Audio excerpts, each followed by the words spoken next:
लोकसभा चुनाव विभिन्न पार्टियां तार ठोकने लगी हैं। इसी क्रम में आरएलडी भी विभिन्न पदाधिकारी का गठन करने लगी है। वाराणसी में युवा राष्ट्रीय लोकदल उत्तर प्रदेश के प्रदेश अध्यक्ष द्वारा अपनी कार्यकारिणी का गठन किया गया है। वाराणसी में अनुराग सिंह को युवा राष्ट्रीय लोक दल का प्रदेश सचिव बनाया गया। पत्रकारों से वार्ता के दौरान उन्होंने बताया कि आरएलडी और बीजेपी का गठबंधन हुआ है। इस बार हम लोग 400 प्लस सीट इस चुनाव में ला रहे हैं। वहीं बातचीत के दौरान उन्होंने कहा कि दिल्ली, पंजाब, साउथ सहित अन्य प्रदेशों में भी बीजेपी और आरएलडी के गठबंधन की सरकार बनेगी। उन्होंने बातचीत के दौरान जमकर विपक्षियों पर हमला बोला। कहा कि विपक्षियों को अब कोई मुद्दा नहीं बचा है, हम लोग विपक्षियों को जिताकर रहेंगे। आजमगढ़ और बीजेपी में भी भाजपा का परचम लहराएगा, ऐसा उन्होंने कहा। वाराणसी से धनेश्वर साहनी की रिपोर्ट।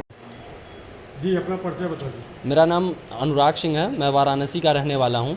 अनुराग जी, आपको कौन सा पदाधिकार मिला है आरएलडी की तरफ से? युवा राष्ट्रीय लोक दल के तरफ से आज मुझे उत्तर प्रदेश सचिव का पद मिला है। आरएलडी की तरफ से मिला? क्या आरएलडी और बीजेपी का गठबंधन है? हाँ, इस साल ही आरएलडी और बीजेपी का बहुत अच्छा गठबंधन हुआ है। तो इस बार बीजेपी कितना सीट लेके आ रही है? हमारे समझ से 400 प्लस। वो तो विपक्षी बोल रहा है 400 प्लस। तो हम तो पक्ष में है, तब भी बोलेंगे 400 प्लस। ये पक्ष में आप बोल रहे हैं, ठीक है। हाँ। लेकिन कर्नाटक का अगर देखा जाए, आपका साउथ का जितना भी बेल्ट है वो देखा जाए, दिल्ली देखा जाए और आपका पंजाब देखा जाए, वहाँ पर बीजेपी कहीं पे भी लीड नहीं कर रही है। अब विपक्षियों का तो काम होता है बोलना, लेकिन हम जीत कर दिखाएंगे इस बार भी। बीजेपी में 700 सीट जो है वो आम आदमी पार्टी की है। इस बार क्या लग रहा है कि बीजेपी को दिल्ली से कोई सीट मिलेगी क्या? अवश्य मिलेगी। कितना मिलेगा? चांसेस हैं कि पूर्ण बहुमत से मिलेगी। अच्छा, ठीक है। आजमगढ़ के लिए इस बार का जो अभी पिछली बार निरहुआ ने जीता था, हाँ। इस बार भी निरहुआ ही बीजेपी की तरफ से खड़े हो रहे हैं। उनका आपको मालूम है कि सपा की तरफ से कौन आदमी खड़ा है? नहीं, ऐसा अभी तो हमें कुछ परिचय नहीं है, क्योंकि मैं अस्वस्थ हूँ। पिछले 2 से 3 दिनों से हॉस्पिटल में हूँ। आजमगढ़ की सीट इस बार कौन जीती? बीजेपी। इस बार बीजेपी कितनी सीट लेके आएगी? आपका ये जो लोकसभा का चुनाव है, हमारे समझ से 400 पार थी। 400 पार आप भी बोल रहे हैं, विपक्षी बोल रही है, और पूरी सीट जो है 547 है।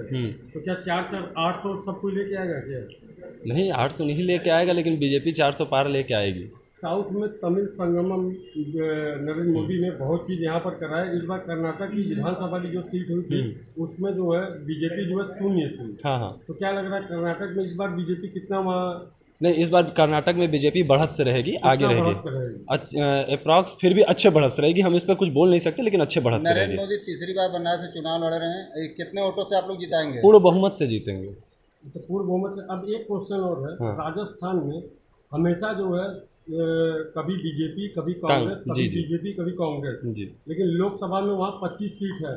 इस बार क्या लग रहा है कितनी सीट जीतेगी? अधिकांश ज्यादातर सीट बीजेपी की ही रहेंगी इस बार भी। अधिकांश में हम आपसे ये जानना चाहते हैं कितनी सीट है? तब भी अप्रॉक्स 20 प्लस सीटें बीजेपी की रहेंगी। 20 प्लस। हाँ। बाकी एक चीज आप ध्यान नहीं दे रहे हैं, कांग्रेस बीजेपी ये विधानसभा की बात कर रहे हैं। हाँ। और लोकसभा की मैं बात कर रहा हूँ, लोकसभा में कितनी सीट जीतेगी? अब उसका तो मुझे कुछ अंदाजा नहीं है अभी। उत्तर प्रदेश में कितना सीट आ रहा है आप लोग का? उत्तर प्रदेश में अच्छी खासी सीटें आएंगी, अप्रॉक्स। उत्तर प्रदेश में 80 सीट है। हाँ। 80 सीट में तब भी 72 सीटों पे बीजेपी लीड करेगी। 80 सीट में बीजेपी कह रही 80 की 80 जीतेंगे। तो क्या यहाँ पर जो है उत्तर प्रदेश में अखिलेश की सरकार है, मायावती की है, कांग्रेस भी है। इस बार कांग्रेस और सपा का गठबंधन भी है। हाँ। इस बार क्या लग रहा है कि उत्तर प्रदेश में कितनी सीट जीतेगी? अप्रॉक्स 72 प्लस सीटें बीजेपी की रहेंगी उत्तर प्रदेश से।